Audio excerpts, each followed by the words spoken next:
Fala aí, eu sou o Luiz Otávio e você está nos Dois Faladores, e no vídeo de hoje, você conhece aquela piada da mãe do traficante do urso que cheirou cocaína? Pois é, afinal, o urso do pó branco vale o ingresso?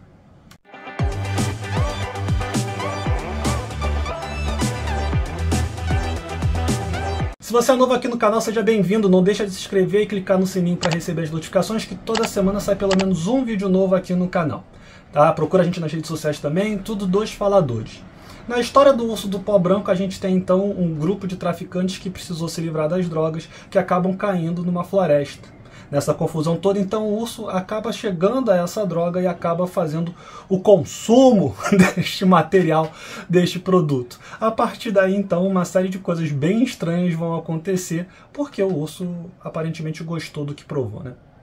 Falando assim, a história parece muito boba. E na verdade é, mas isso chega a ser um problema? Eu tava pensando depois que eu saí do filme, e até um pouco enquanto eu assistia o filme, que o cinema, eu tô falando de um modo geral, de uns anos pra cá, deixou de dar valor a esses filmes que na verdade só querem fazer as pessoas se divertirem. Ficou muito marcado como simplesmente os filmes de baixo orçamento, que são os filmes que a pessoa não precisa levar a sério ou não deve levar a sério, que geralmente acabam não fazendo muito sucesso, salvo raras exceções, principalmente no terror, com as megas produções, os grandes lançamentos, e aí você precisa de um marketing, você precisa de uma divulgação excessiva dele, e a gente teve até o caso do Shazam 2, Fúria dos Deuses, que é um bom filme, mas que está sendo considerado um erro, foi um flop de bilheteria por uma série de questões, e o filme merecia muito mais. Quando a gente fala então do urso do pó branco, a ideia que a gente tem é essa ideia descabida mesmo. É um urso que acabou fazendo uso da droga e isso vai afetá-lo de uma maneira inesperada. O interessante é a gente observar que, apesar de não ter parado para buscar tantas informações sobre o caso em si, a história é baseada em fatos reais. Realmente aconteceu de um urso numa cidade dos Estados Unidos, se não me falha a memória. Hello, darkness, my old friend. A partir daí, então, o filme é bom, o filme é interessante, como que o filme entrega essa história. E ele realmente é bom, ele é surpreendentemente bom, assim, E eu fico até aliviado, porque no início do ano eu fiz um short, você pode encontrar aqui no canal, que eu falava de filmes que você deveria prestar atenção nesse ano. E aí lá eu falei de Homem-Formiga Quantumania, que não é ruim, mas também não é grandes coisas. Eu falei de mais um que foi decepcionante, eu não lembro agora qual foi. Até antes de ligar a câmera eu lembrava, agora eu não lembro. E um dos filmes que eu falei foi justamente O Urso do Pó Branco. E eu falava rapidamente, foi num short, que era um filme que poderia surpreender devido à história absurda. E é bem isso que ele faz, né? Você não pode querer ir num filme que vai falar sobre um urso que acabou tendo contato com cocaína e esperar uma obra de arte.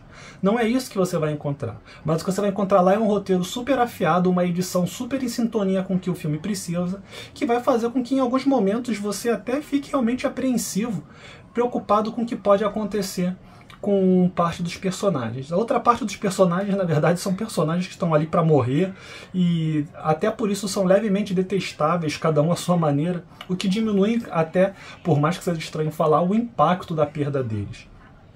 Então, se você tem ali um traficante, por exemplo, que acaba sendo atacado pelo urso de uma maneira bem bizarra, graficamente é estranho, pode te causar um desconforto, mas o impacto da morte dele em si acaba não te causando tanto mal-estar.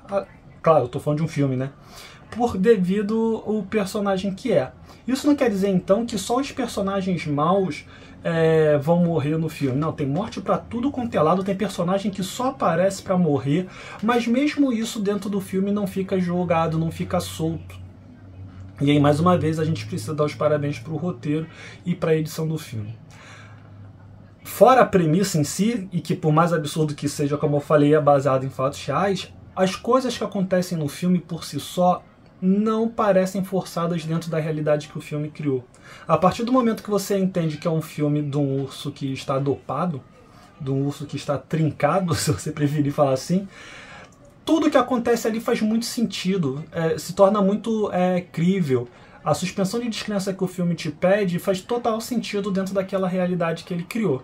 E uma coisa muito importante disso também é a própria atuação dos atores. Assim, é um elenco de pessoas conhecidas, é um elenco de atores famosos, mas que souberam se divertir fazendo o filme. Eles sabiam muito bem que tipo de filme eles estavam fazendo e que tipo de atuação eles tinham que dar. Então, se você tem ali a guarda florestal, que é uma idiota e que está apaixonada, a atriz consegue entregar a guarda florestal idiota apaixonada. Se você tem ali um guia, que é o sabichão, que é o defensor da natureza e que até certo ponto é idiota, até certo ponto não, bem idiota, não no trato com as pessoas em si, mas no jeito de enxergar as coisas, o ator consegue entregar isso também. Se você precisa de uma mãe que está preocupada porque a filha sumiu e precisa que seja uma pessoa comum, mas que não necessariamente seja uma super heroína, você tem ali a atriz entregando isso, e você tem também os atores que vão fazer os traficantes, que vão fazer os policiais, todos sabendo muito bem o que os seus personagens precisavam.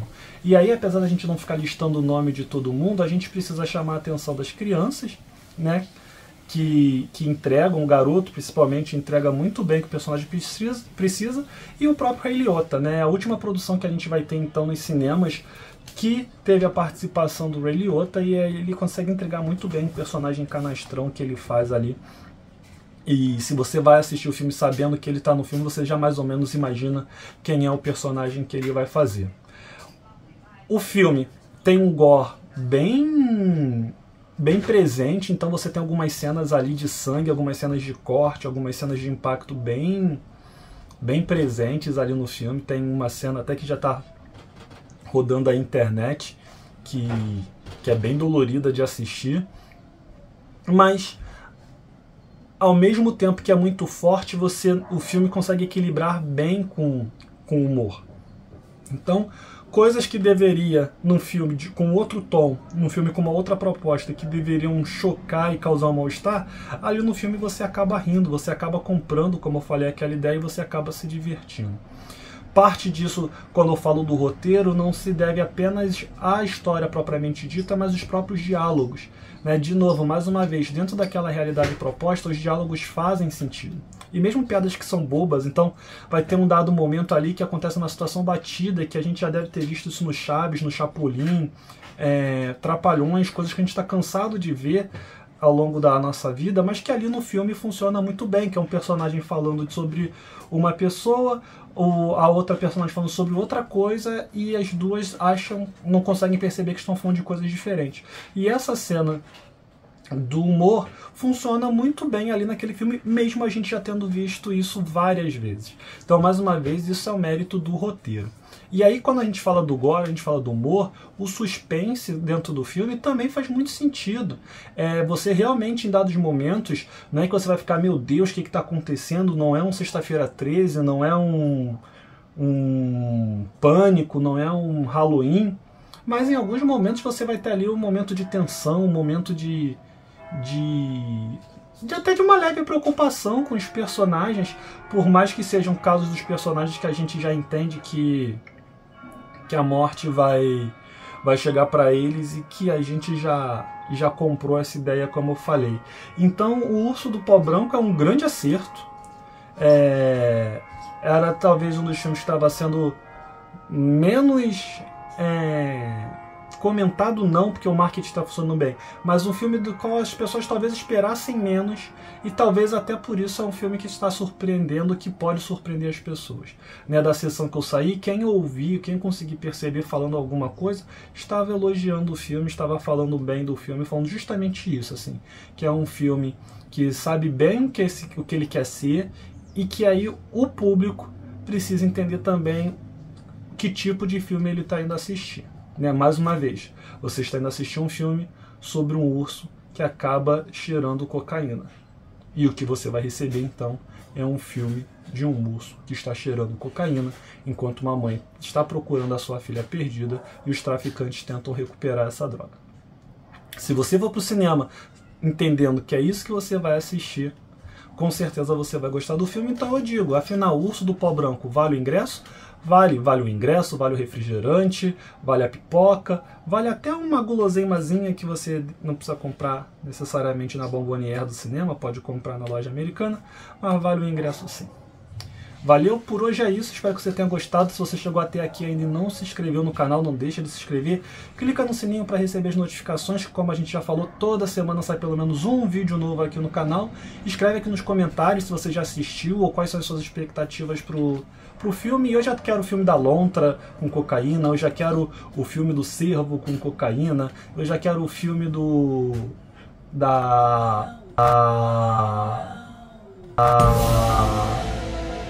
tubarão com cocaína, da agapornia, enfim.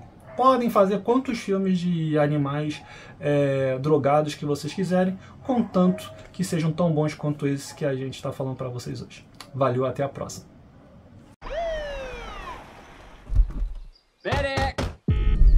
Oh, Jesus.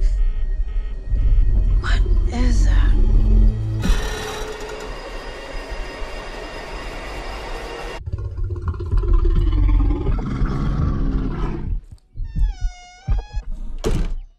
Beth, we should go.